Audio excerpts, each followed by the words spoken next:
मग घ्या, आता मी तुला कुठेच जाऊन देणार नाही. आपण दोघं रोज खेळायचं.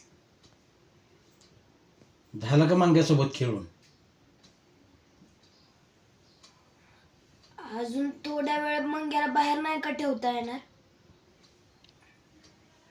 मला अजून खेळायचं आहे त्याच्यासोबत. टाइम झालाय, चल घरी पळ. आणि जरा माणसासोबत बी खेळत जा तुझ्या एवढ्या. ए, तू नको शिकवू मला. तू ना शेठसारखा वागू नकोस बर का. मी तुझ्या शेठचाच मुलगा आहे ना, म्हणजे मी बी शेठच झालो ना. होय साहेब, ह्यो बघा काय म्हणतोय. सॉरी सॉरी, मंग्याला अजून थोडा वेळ बाहेर ठेवा की.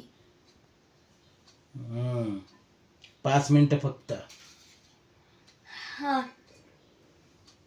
मंग्या, तर आज काय झालं सांगू का? माझी शाळेत भांडणं झाली मित्रांसोबत.